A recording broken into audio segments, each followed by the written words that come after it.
and good morning. This is Mark Johnson from Loyalty 360.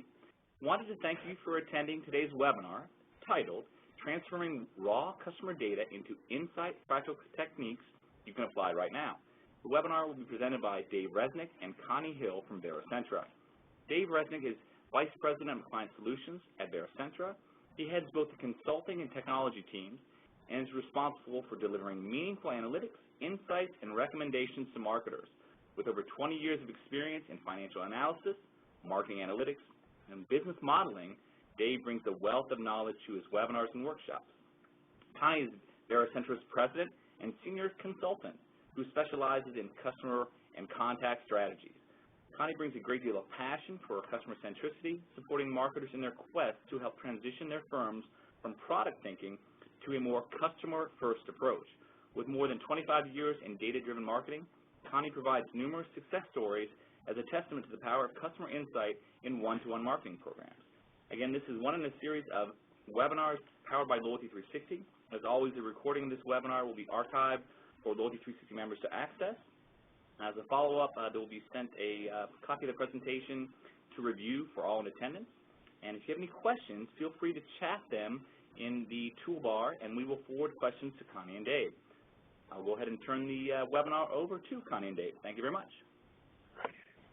Thank you, Mark. Appreciate that. And again, we would like this webinar to be totally interactive. So if you have a question, feel free to ask it immediately. Also, during the webinar, we'll be asking questions of you, and we'd appreciate response and participation. So to the right of your screen, you should see a box, just like the one up on the screen right now, and at the top, under chat, you can give us feedback or answer any questions we throw out.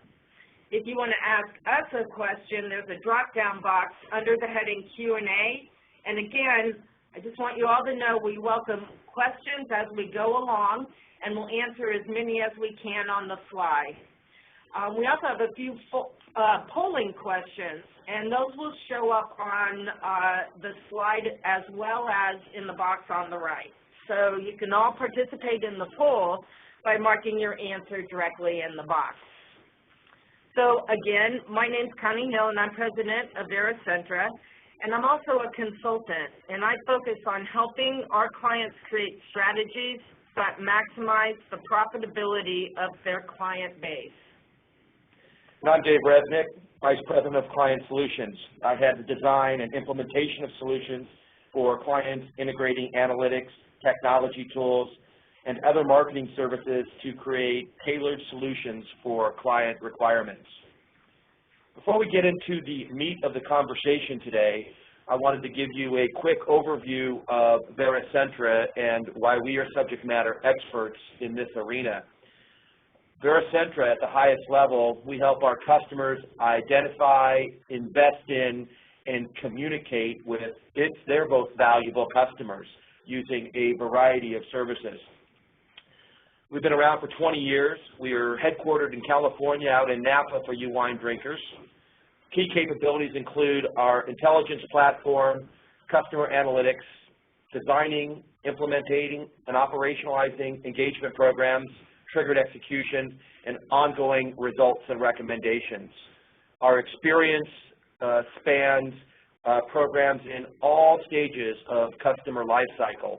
As you can see from some of the brands that we do business with, a mix of B2B, B2C companies from small to mid-market to large cap.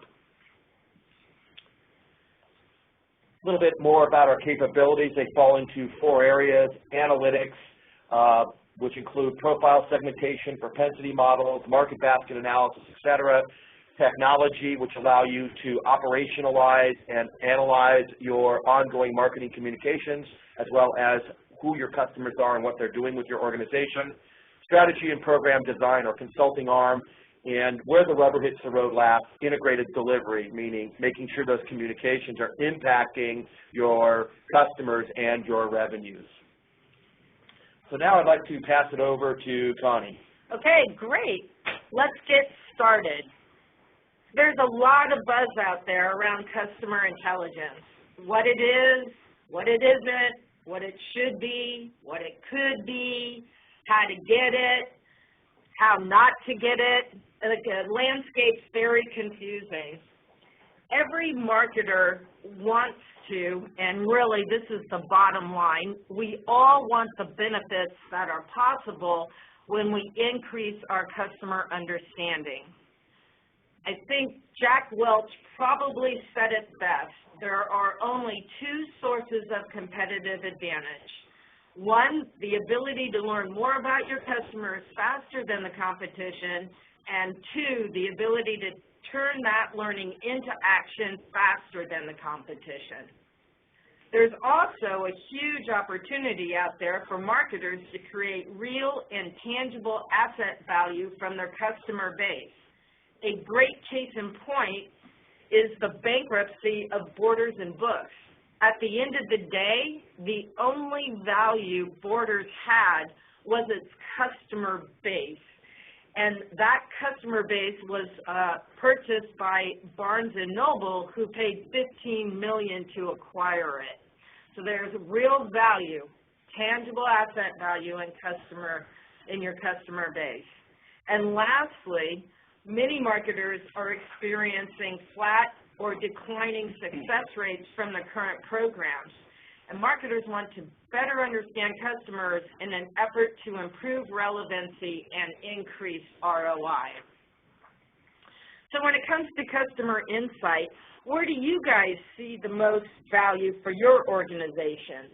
Do you see value in competitive advantage? Do you see value in increasing the value of your customer base? Or are you after improving the ROI of your programs with greater relevancy? So there should be a polling question up there. And just mark which one is most valuable to you. Competitive advantage, which is your competitors. Maybe they're differentiating themselves based on customer experience already and you're needing to catch up, so that's where you see value. Is it increasing the value of your customer base, meaning you're focusing on increasing the number of transactions, or maybe you're focusing on increasing the value?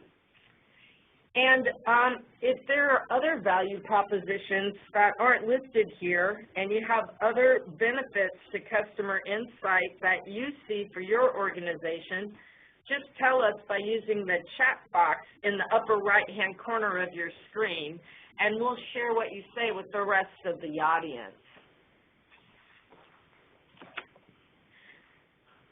Okay, so I didn't see the polling. Is the polling question up?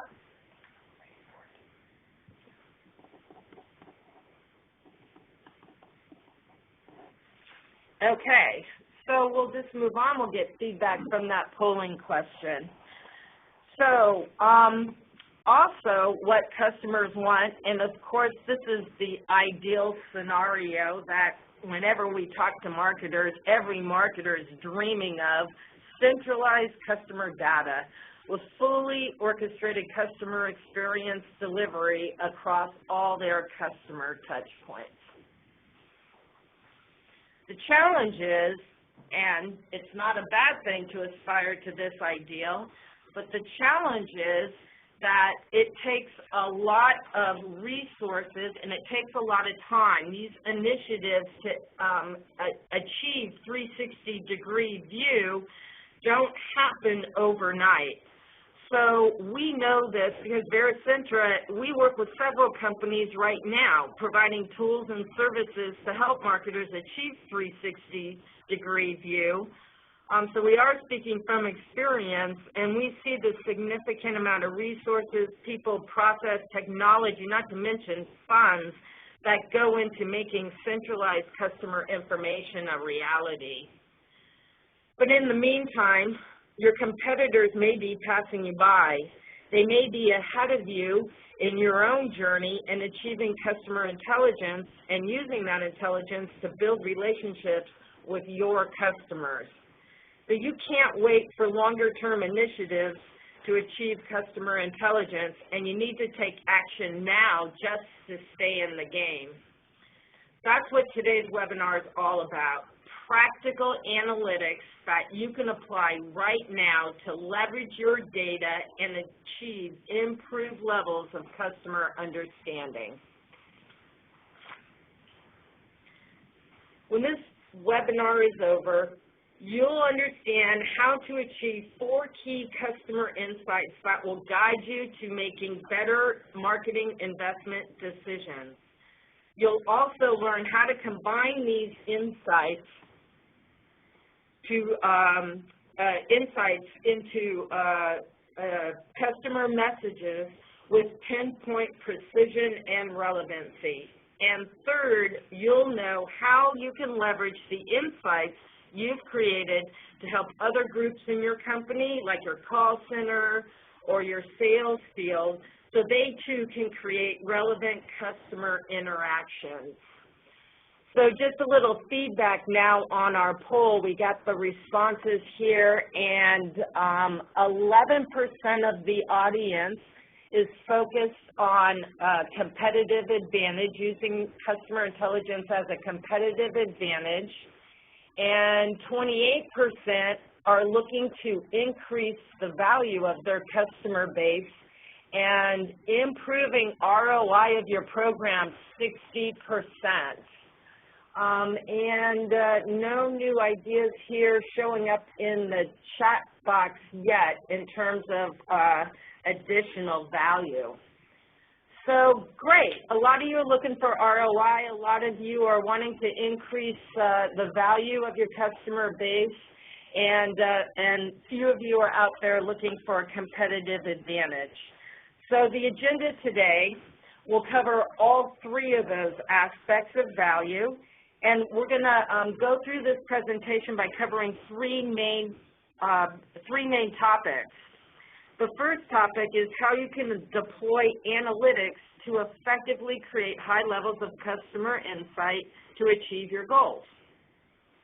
Second, we're going to talk about how to combine multiple views into your customers for optimal customer insight. And then lastly, we'll talk about how you can take your insights and leverage them across all customer touch points within your organization.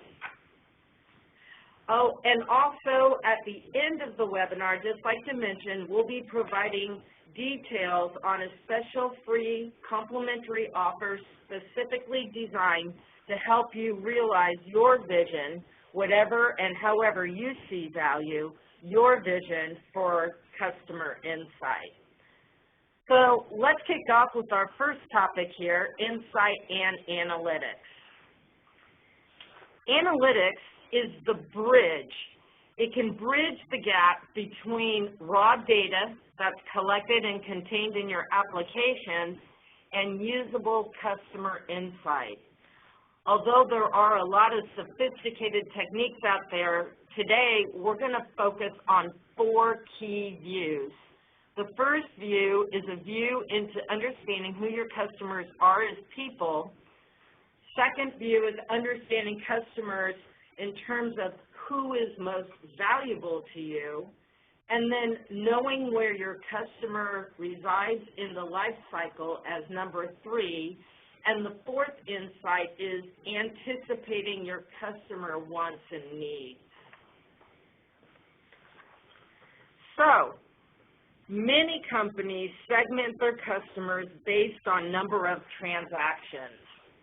Customers are not transactions. Customers are people. And effective messaging and interaction requires us to understand who customers are as people. What motivates them? What is the why behind the decisions they make? We also talk to companies that segment their customers based on spend. So we hear a lot of, if the customer spends between $0 and $50, they are a silver customer. If they spend $51 to $120, they are a gold customer. And they're utilizing that type of methodology. When we talk about customer value, we mean predicting the value that the customer will have in your organization over time. This level of insight creates a whole new paradigm in terms of understanding where you invest your marketing dollars. It's a much higher level than categorizing and segmenting your customers by total spend.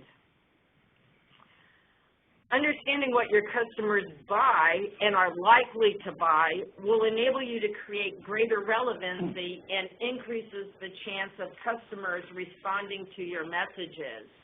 So a lot of you folks out there are looking to improve the ROI of your marketing campaigns.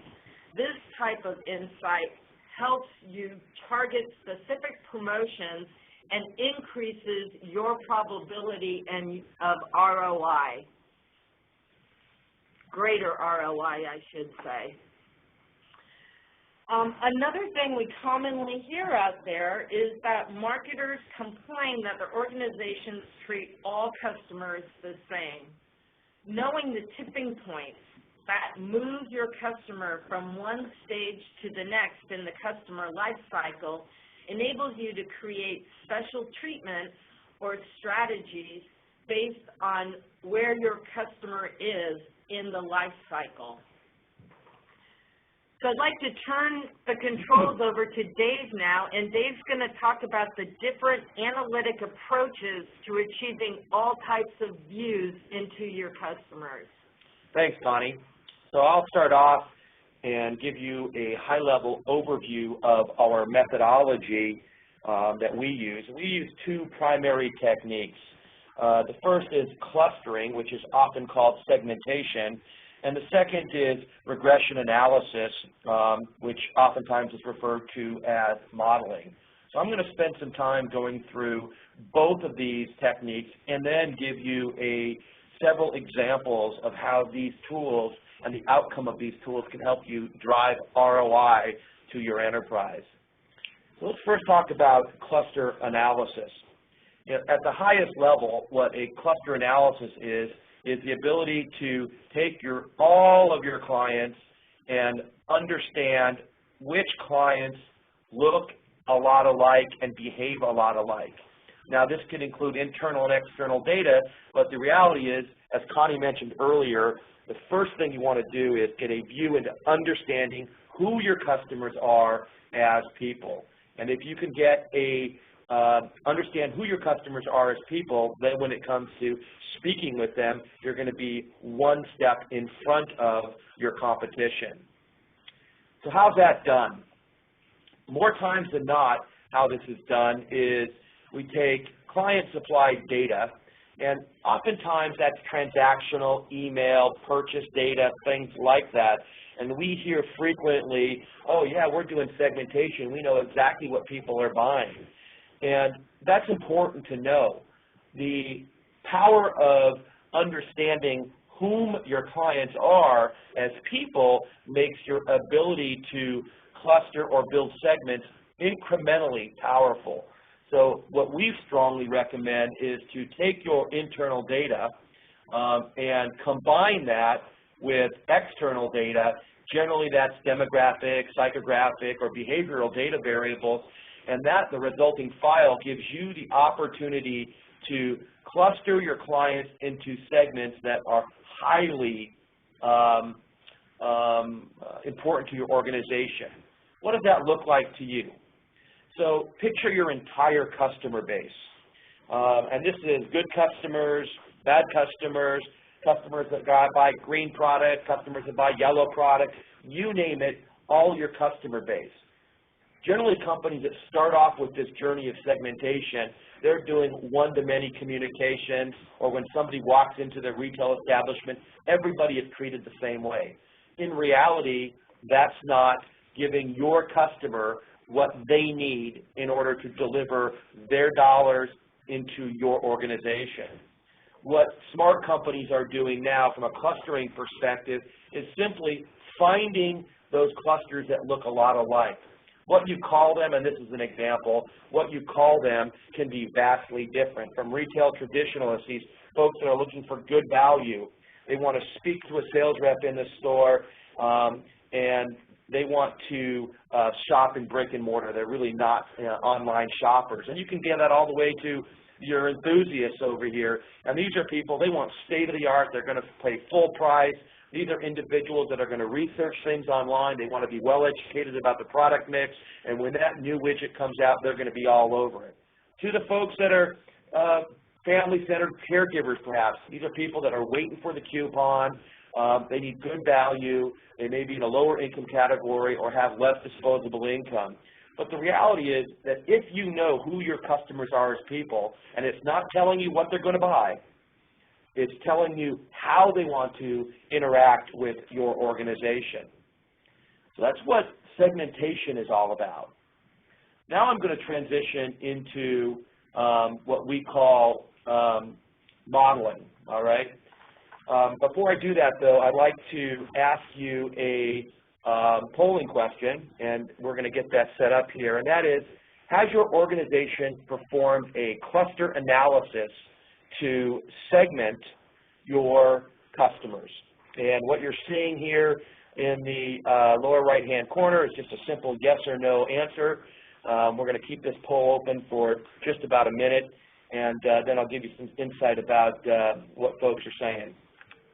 While we're waiting for that, let's talk about regression.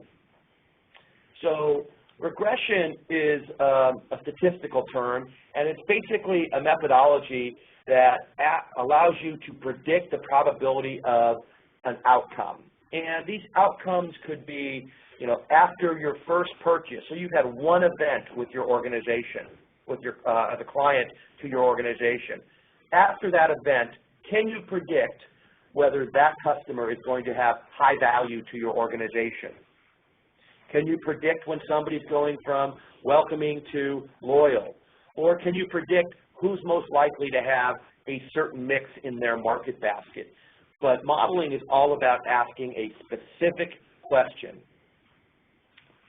So what does that look like?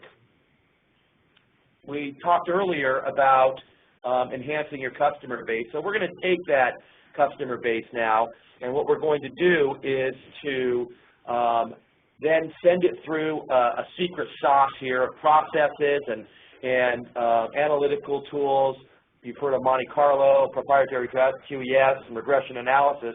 And what's going to kick out is a predictive model. And what a predictive model looks like is the ability for your customer to for you to know what your customer is most likely to do, because as we all know, it's all about the customer. And smart organizations, as Connie mentioned earlier, are looking at ways to meet their customer needs, not force products and services at their customer indiscriminately of what they would like to do with the organization. So the question that I asked a few minutes ago on the polling question has come back. Specifically, has your organization performed a cluster analysis to segment your customers?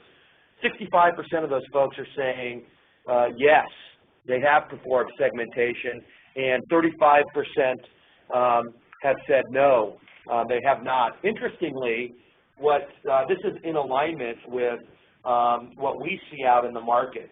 Now, to extend this, what we're also seeing out in the market is once a customer has gone through segmentation, do they have the ability to use that segmentation throughout their enterprise and communications, et cetera? That's the first thing. That's where the rubber hits the road.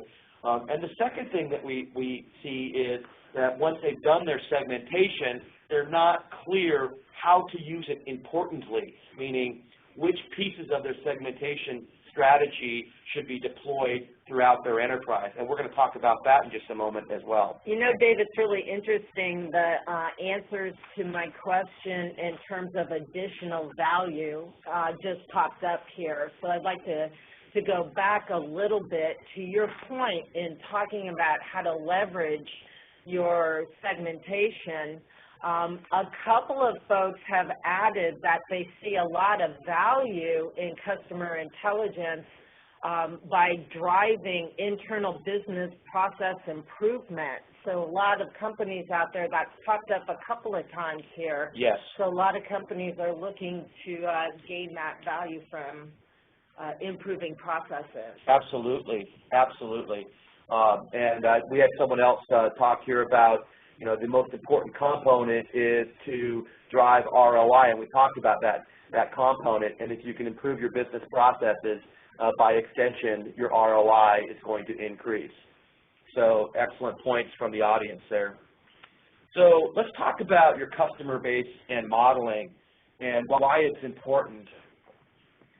So if you take a universe of your customers, what's happening frequently out in the market is marketing says, oh my gosh, I've got a new product, I've got to let everybody know about the new product, or I've got a new service, I've got to let everybody know about that new service, or you know what, I'm worried about attrition, my numbers are going up, I better let everybody know that they shouldn't attrite, et cetera, et cetera. That type of thinking really needs to change, and that's where modeling comes in. You can start to understand those individuals that are in your customer base that are most likely to attrite. Now, candidly, having some of those folks attrite is probably a good deal for you because, as we all know, the bottom portion of our customer base actually costs us money. So do you really want to spend money trying to stop folks that are attriting if they are not delivering positive ROI to your organization? And clearly the answer is no there. But you certainly want to start to talk to those people that are in the top quartile or top 2 quartiles of your most valuable customers and stop them and have a marketing interaction which would stop them from attriting.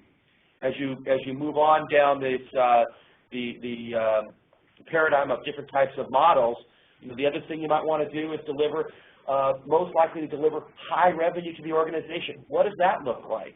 Well, we know certain customer bases or certain customers might be those that will buy 6 times a year or 20 times a year, depending on your business model. And for those individuals, it's really important to keep them engaged interactively in what they want to be engaged in. Some people, they don't want product pushed at them. They want education pushed at them. And when you push education at them, boy, oh boy, what ends up happening is that their purchase frequency moves up. You can continue to extend this to find people that are most likely to purchase a product. So now we're doing market basket analysis as a model. I know people that buy product X are most likely to buy product Y and Z. So once I know that, I want to make sure that we communicate with those folks in a effective manner. But maybe not everybody else, because we also know people that purchase other products aren't going to buy these 2 products. So why communicate with them? Why wear them out? Why inundate their mailbox to the point where when that valuable message comes, they're not even opening it? What about those people most likely to become a loyal customer? This is the most attractive place early on in the modeling component, in the modeling paradigm, in my opinion. When new customers come on board, oftentimes what I hear is, hey, they're a new customer, I send them a welcome kit or welcome communication, oh, now they're loyal. That couldn't be further from the truth. Candidly, most companies have figured this out. However, what they haven't figured out is how to put together a customer program that is a welcome program through X number of purchases. And depending on what your company's all about, it may be 3 purchases, it might be 5 purchases. But during that initial event, can you identify that individual, Connie Hill, who is going to become a very valuable client to your organization? And when I say valuable, what I mean is they're going to deliver a lot of revenue to your organization. If you get 5,000 new customers a month, and you can identify those 1,000 that are most likely to become excellent customers right up front, you can focus your welcoming program in a big way to those individuals to ensure they have the highest propensity of becoming loyal customers. So now that I've talked a little bit about both segmentation and modeling, now get to the point where we need the rubber to hit the road, and that is, how do you use this?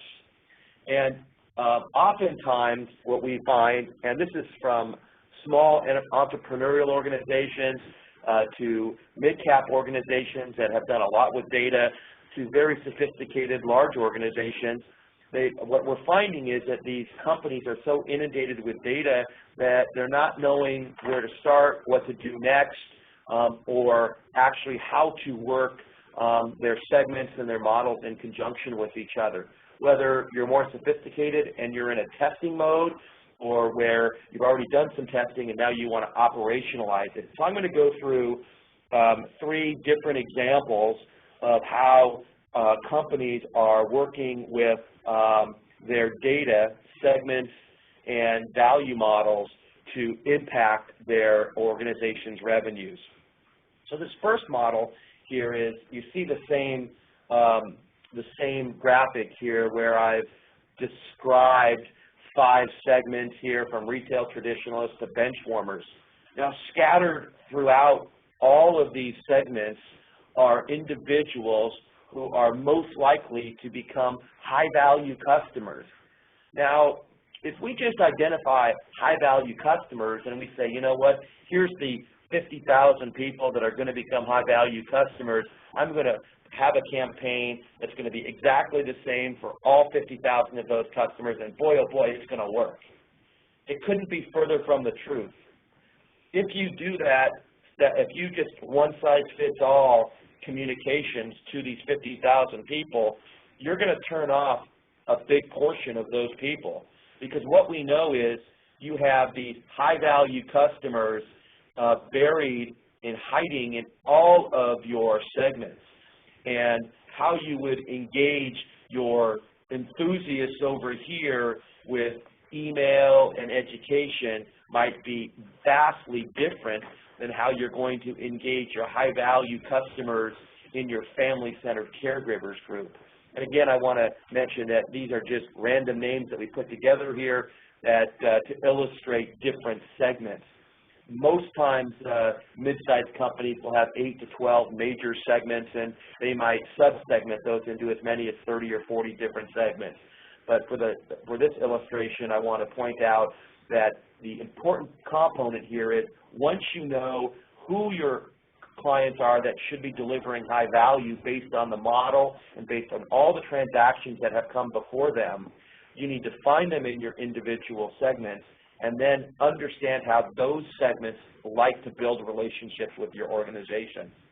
So this is a way to use segments and modeling together. Now, this works until you need to take the next step. And the next step is, okay, so now I want to use and ask a multi-pronged question. And I've thrown up a scatter plot here to illustrate what can be very difficult in finding in your data unless you have some excellent methodology with which to go forward with. So this particular example right here, up the left-hand side of the page, as people move up here, these are those customers that deliver high value. Now keep in mind, we're using 2 models together.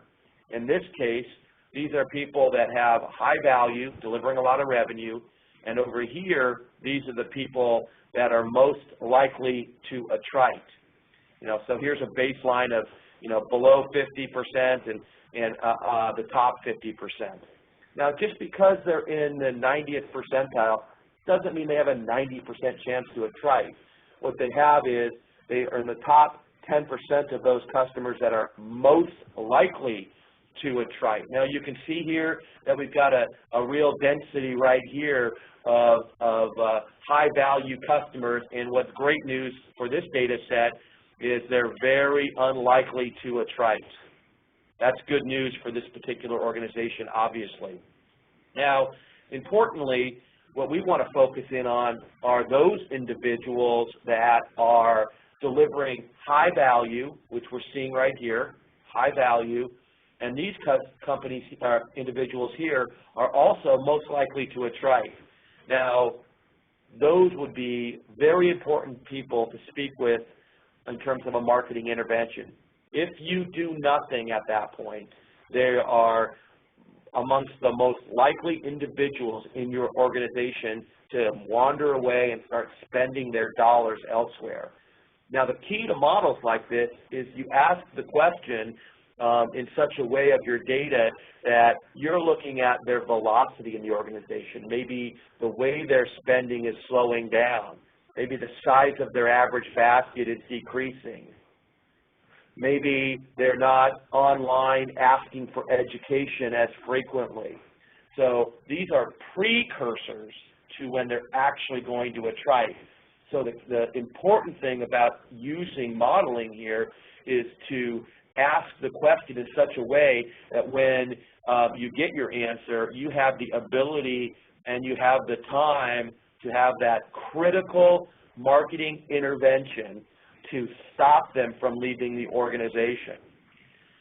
Now this particular example wouldn't be complete unless I talk to the other groups here. You know, these people down here, maybe these are folks that your company would actually, if they left, maybe your revenue takes a small hit, but your profits go up, because these are individuals that are returning 80% of the product that they buy. Maybe they're demanding a whole lot of services out of your call center and not buying any product from you, et cetera, et cetera. So there's other insight that you gain from a question or model interaction like this. So the last model that I want to talk about from an example perspective is tipping points when it comes to a life cycle of a customer with your organization. And this is where we spend the majority of our time, candidly, with our clients. We know that a customer has a first purchase with your organization and they have a last purchase with your organization. And we also know that every single company wants to have a whole lot of purchases in between. So this particular grid here shows two things. The first, the bottom hump here, what it is showing is what happens to a normal relationship with your organization. They come, they buy, they spend money at a peak, and then they go away. Now what's trying to happen, what our clients are trying to do and what companies are trying to do is to both increase the meat of their interaction with your company, as well as to extend the long tail of a trike. So maybe they're losing velocity or momentum in terms of buying product, but instead of going away completely after buying product from you once every 2 months, maybe they go to buying once every 6 months for the next 3 years, and they remain a very profitable company to your organization, a very profitable client to your organization. So what does this have to do with, and how do I use modeling and segmentation in conjunction with a strategy like this? So the key thing to ask is, when do you want to have marketing interventions? When do you want to, how can you understand when a consumer or a business that's buying product from you is changing from a life cycle perspective with your organization? So we have a new customer strategy down here. You know, and depending on your organization, that might be 3 purchases, 2 white papers, and a webinar. It might be 1 purchase. It could be a lot of different things, but the most important thing that you need to understand is what sequence of events is going to transition that individual from a new customer strategy to a loyalty building strategy. And those are 2 different communication strategies that you need in your organization. Another example over here, you know, people say, oh my gosh, we better have an attrite strategy because right here, you know, everybody's leaving us right here. Well, at this point, it's not an attrite strategy, it's a win-back strategy because they're already 2 feet out the door. The key here, as I mentioned earlier, is to look at your data and understand those events that are happening in advance of them actually attriting. So the client is building a lot of momentum with your organization, they're spending dollars, they're interactive, they're happy. All of a sudden, it just starts to go south a little bit right here. This is when the important marketing intervention, needs to happen so you can start to make an impact on your clients who are thinking about attriting. Once they've attrited, of course, the key is to try to win them back. And win back, once you know if you understand which customers, what they're likely to buy, how they like to behave, do they like to hear from you in the call center, all those things that are important to your customer, if you deploy them after they attrite or at the very end of the tail, your opportunity to win them back becomes much higher. Now, across all of these different components of the life cycle, buried in there are your high-value customers. And those are the customers that you need to keep a real critical eye on. Because if you don't, every one of those high-value customers might have to be replaced with 10 or 15 new customers in order to replace the revenue or the profits that those individuals deliver to your organization. And those high-value customers warrant an increase in spend and attention from your organization in terms of how they're going to engage with you and how you're going to engage with them. So once more, I'm going to transition. I just went through 3 specific examples. One, segments with a model. The second, using multiple models together. And last, using a life cycle strategy along with models to understand where marketing interventions have to take place. I think that this can be very overwhelming. In fact, I don't think it, I know it. And marketers out there listening today are probably bobbing their head up and down going, oh my gosh, making all this happen in the context of everything I need to do, from delivering email, delivering microsite, direct mail, call center, all these things together can be very overwhelming to an organization. And we think the challenge of putting your segmentation strategy together is the most important aspect of that particular event. And it is a journey. I'm not going to sit here and tell you that getting all your data together is an easy event. If it was an easy event, everybody on the phone right now would have excellent data strategy, outstanding communications built on a one-to-one basis to their entire customer base that was right on target every time, right channel, right time, in advance of a trite. It's not that easy. But it starts with putting your segments together. And oftentimes companies fall down because they don't have the ability to actually choose. They didn't have the right segmentation strategy methodology in place. A good example of that, and many companies go out and they poll their customers. And that's critical. I'm not saying not to poll your customers and ask them what they think about your organization. And if you talk to 500, 1,000 of your customers and you're asking them questions, how do you operationalize that across your 1 million customers in your database or 500,000 customers in your database? Indeed, you can't, because the questions that you're asking aren't data-driven questions. And if you want to operationalize a segmentation strategy across your entire enterprise, you have to make sure that your methodology in terms of segmentation is in alignment with how you want to use it down the road. The second thing is that it's not an event, as I mentioned earlier, it's a journey.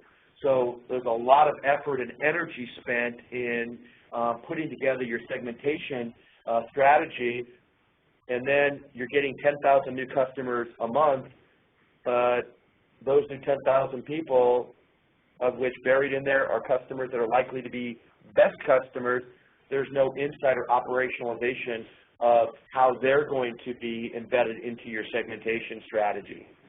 And lastly, of course, it is absolutely critical to manage a consistent customer experience. So when that best customer has an interaction on your website, calls into your call center, or even perhaps walks into your retail store, where state-of-the-art organizations are now having their salespeople with tablets walking around, and they can actually identify you as a best customer as you walk through their store. But managing consistent customer experience becomes very difficult. So Dave, a couple of questions have popped up here on the screen that maybe we can answer as we go. Sure. So one question popped up, and this is around modeling. Do companies ever test different models? Yes, that's a great question. We have a client, and they're roughly a $40 billion insurance company, And what they do is they might have 40 or 50 models going on. Now, this is a very large company, and they're testing segments of their database, different lists, against different models to find the model that's going to knock it out of the park, to use a baseball analogy.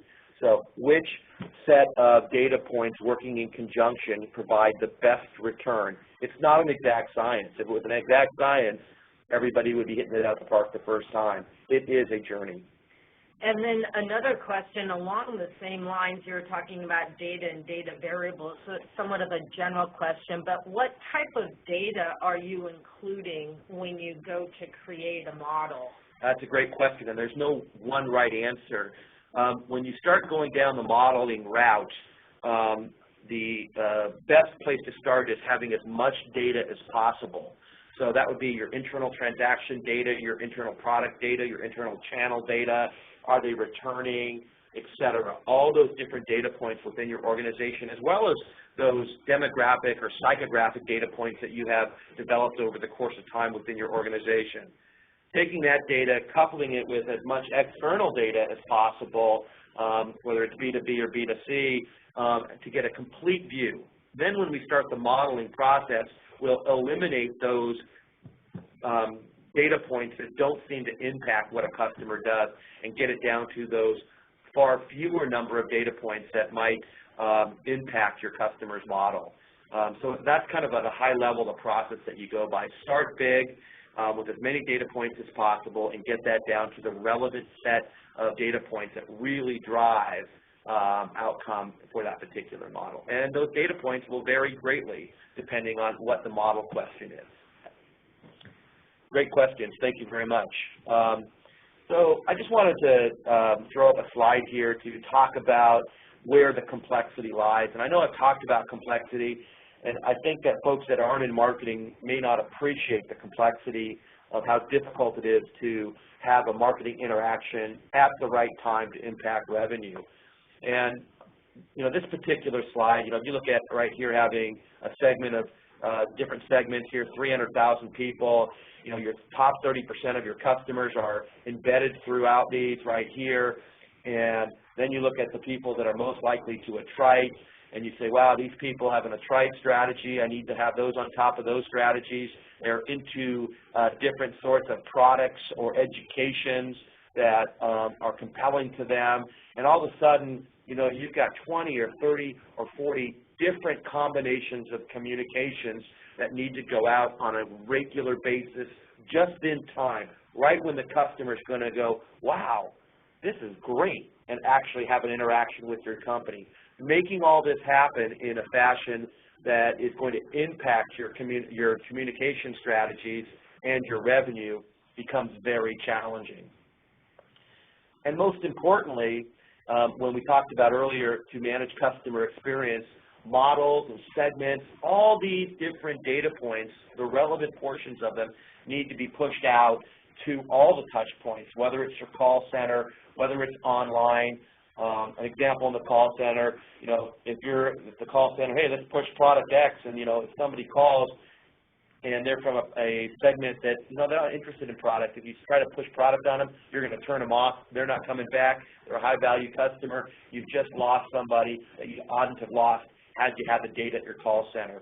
Online, same sort of thing, point of purchase, and on the B2B world or the high-end B2C world where it's a face-to-face interaction in financial services, insurance, et cetera, it's important that you have all of these across all of your touch points in support of the outgoing communication programs that you have in place through your marketing enterprise. So I'll belabor this point because it is one of the more difficult things to do. Keep it fresh. Keep your models fresh. Segmentation strategy tends to last 2 to 3 years, but as those new customers come in, they need to be put in the segment quickly. Models may last 3 to 6 to 9 months, depending on the model, where modest changes in your data in the business world could change a model. That's not the case on the segmentation side, which tend to live much longer, and the investment is spread over a much greater period of time. So I wanted to talk about the three things that I just spoke about. Now I'm going to pass it back to Connie, and she's going to wrap it up for us. All right. Terrific. Thank you very much, Dave. So as we draw to a conclusion here, the purpose of us getting together was to be able to provide you all with some practical analytic techniques that you can apply right now in order to gain some meaningful customer insight. We talked about 4 key customer insights marketers need and demonstrated how analytics can provide that meaningful customer intelligence quickly and effectively. And we also talked about how you can combine various insights or how you can combine models and segmentations or different models together to create even more powerful insight. And then lastly, we talked about ideas to leverage your customer insight investment by applying intelligence across multiple customer touch points within your organization. And we also touched on the complexity of delivering and creating and using these models in order to create relevant and high-performing customer messaging. So, wait a minute, there is one more thing. If you out there are not sure how to get started, or let's just say you want to advance your current customer insight strategy, we'd be happy to help. So this is a special offer for webinar attendees. And what we'll do is we'll meet with you to understand your business objectives. We'll understand your current customer strategy, and we'll make some recommendations back to you in terms of what segmentation strategy you should deploy, and we'll also make some recommendations in terms of what models are right for you to deploy to support your customer strategy. We'll also take the extra step of taking a look at your data and your data usability. So basically what we'll do is get a glimpse into your data and identify any gaps, and we'll point out any missed opportunities.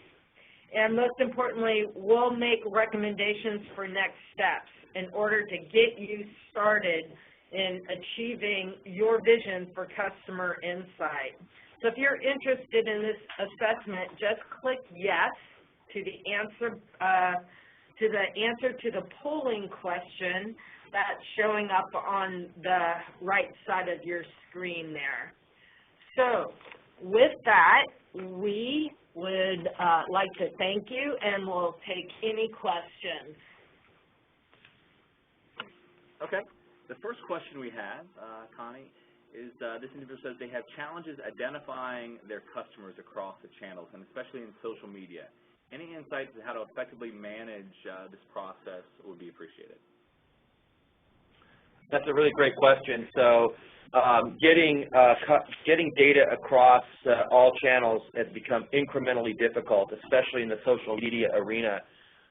We have a large customer where they look at having about a dozen online channels where we have been able to help them understand if an individual is actually interrelating or interacting with their organization in all those channels.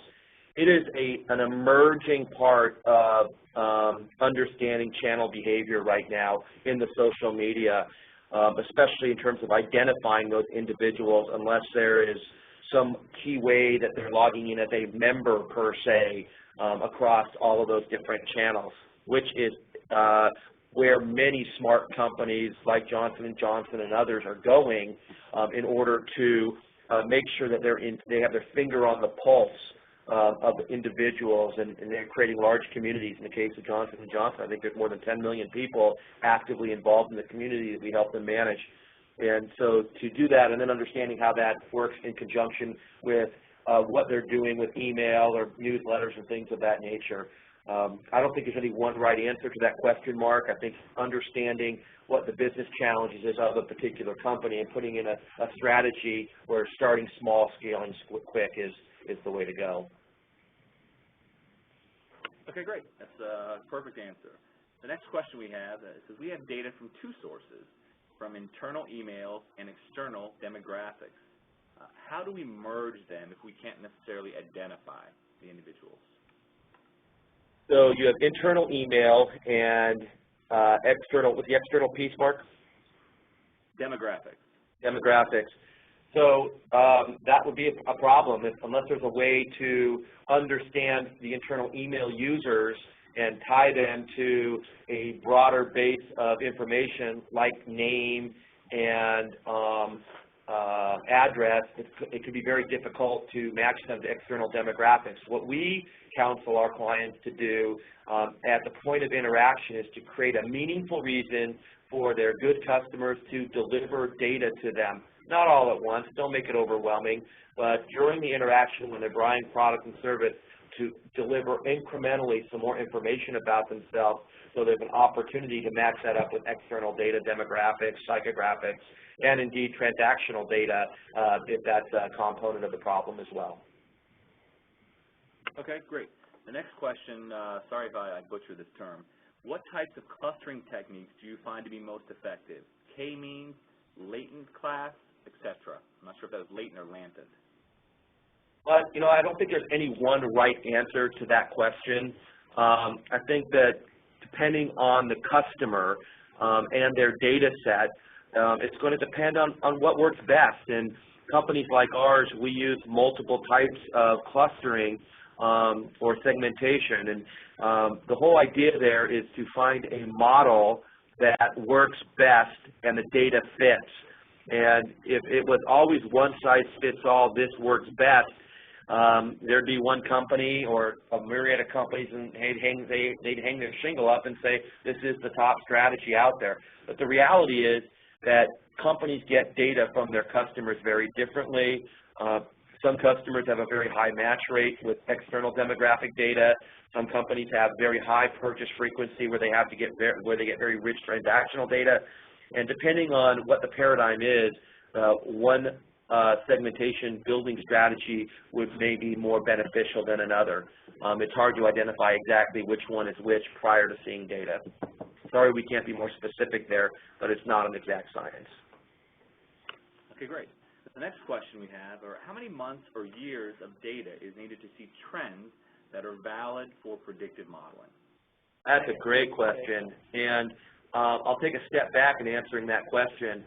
So, you know, you can look at a organization that has engages their customer and they're going to buy products and services with them really frequently. Take an online bookstore like Amazon or an online retail store like Amazon where people are coming and purchasing with them on a very frequent basis. So in a short period of time, you might know a great deal about those individuals.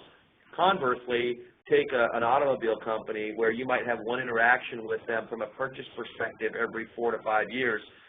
You might need a longer piece of data on your customers in order to understand their behaviors, how frequently they come back. And in cases where you have a very long gap between purchases, that's where going out and finding external data sources to understand what those customers are doing outside of your organization becomes really critical. We have a client down in the Southeast that, you know, they have folks that buy from the first purchase. They might buy 5 or 6 times in the first month, and this happens frequently in this enterprise. And so, you know, to look at a short period of data, 6 months, will allow you to answer a lot of questions. Now, with them, we recommended 2 years. Conversely, we do a business with an organization, a large retail store, that is looking at data and their large purchase items, and we look at 5 or 6 years in order to come up with best strategies there. Again, not one size fits all. I think that's where analysts come in play to understand what best strategy is going to be deployed in that particular enterprise. Okay, great. The next question we have is, any suggestions for demographic and psychographic insight for customers or consumers who are under the age of 18? Very difficult. And I have to tell you that I don't know off the top of my head. I'd have to do a little bit of footwork. Connie, do you have any insight there? I don't. I know it's more difficult to find data for those under 18 years old. It's interesting because we do business with a company called Johnson & Johnson, many of you are familiar with, and one of the applications we're heavily involved in is called VeraCentra, which is an online community for all of the individuals, parents that are having children. And they're looking at people from a preconception to conception to up to 6 years old. And in that enterprise, what they're looking at is the customer behavior as being the parental behavior to understand the child's behavior.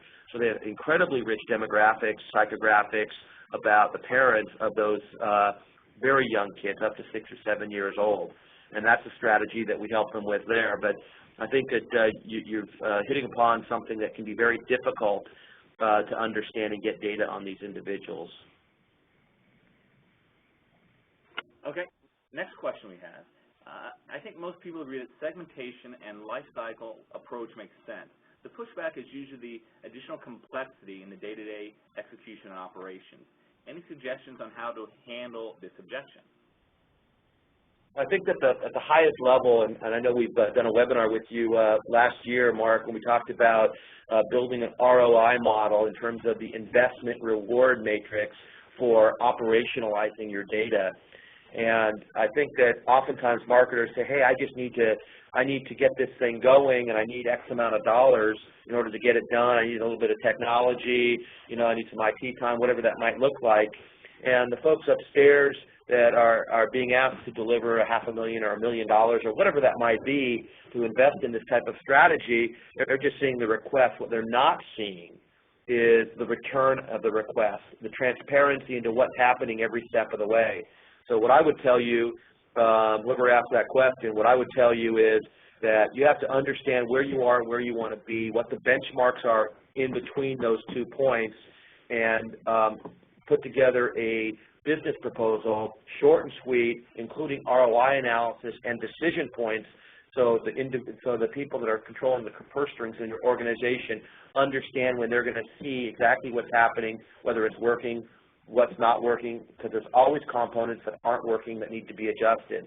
And I believe that going down that path and creating tremendous visibility and transparency into what you're suggesting be done and how the investment return is going to be achieved will enhance your ability to get the dollars needed to put these things in place.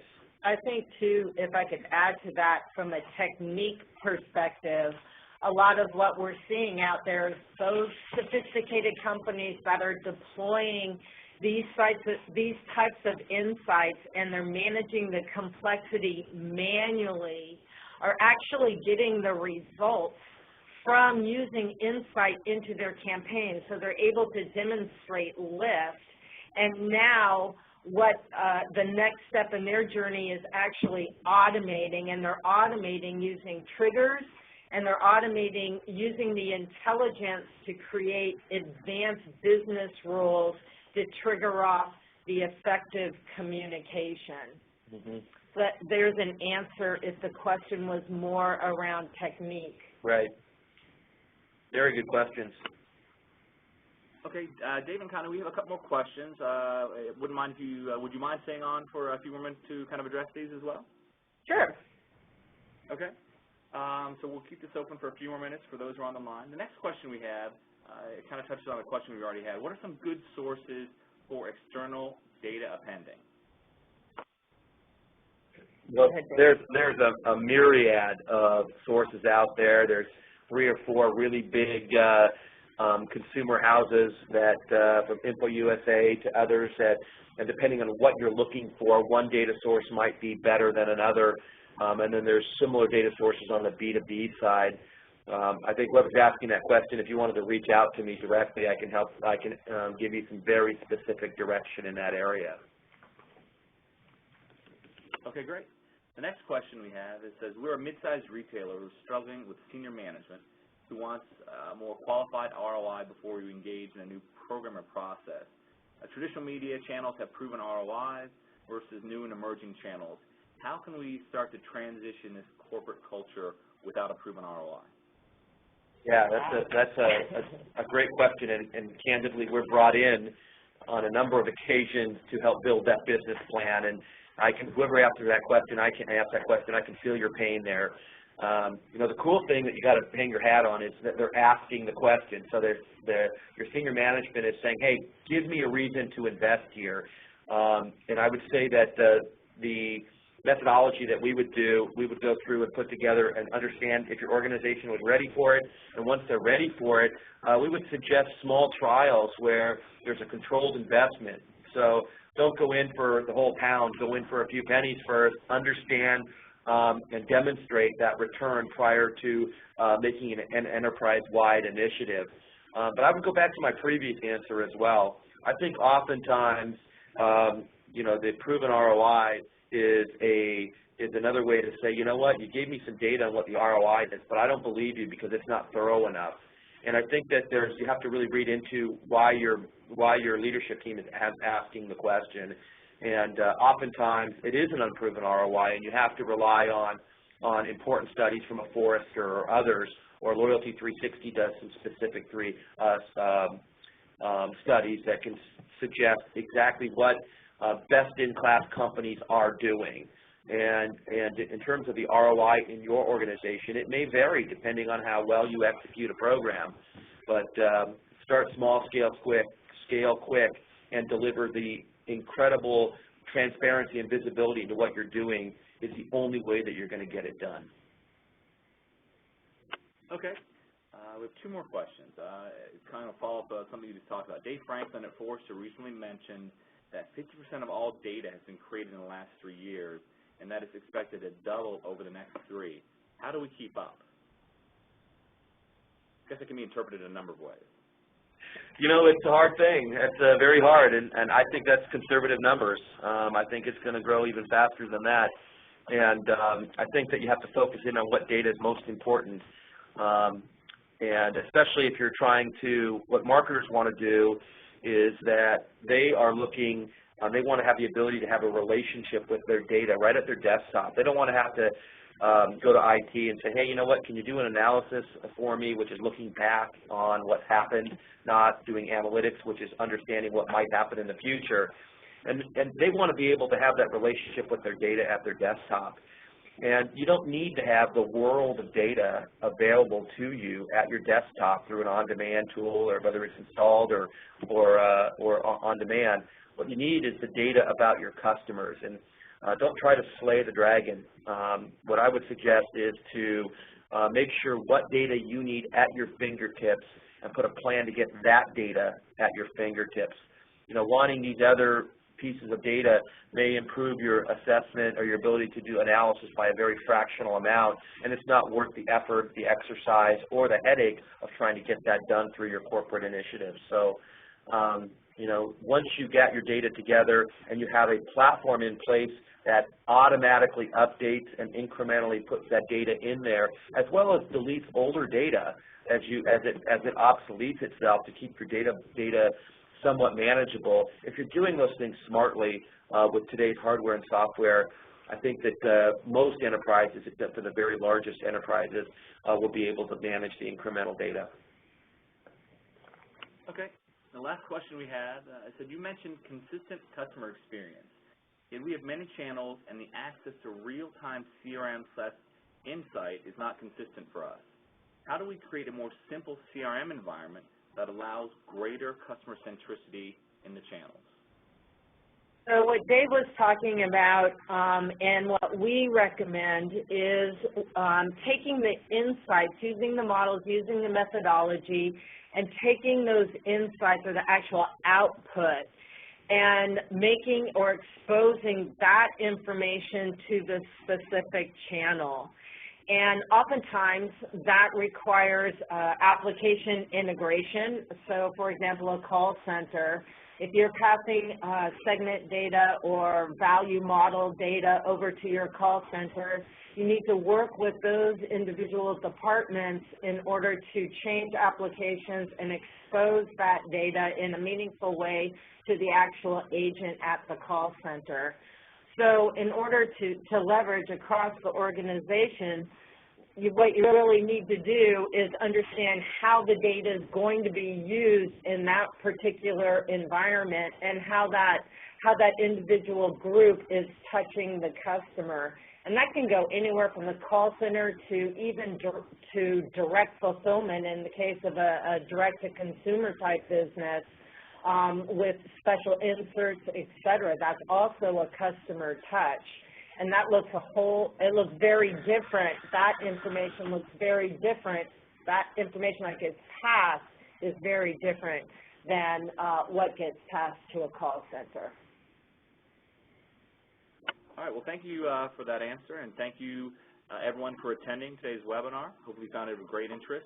I wanted to thank Dave and Connie personally for the great presentation. These are the kind of presentations you're going to see at the 2012 Engagement and Experience Expo in Dallas. And as always, the recording of this webinar will be archived on Multi360 for members to access. We ask you to please take a moment to complete the short survey follow-up in the email. And if you have any questions regarding this and you want to get in touch with VeraCentra, please contact Lindsay, or we'll get appropriate information in the email that will allow you to contact them directly. We look forward to seeing you again soon. And again, thanks, Dave and Connie, for the wonderful presentation. Thank you. Thank you.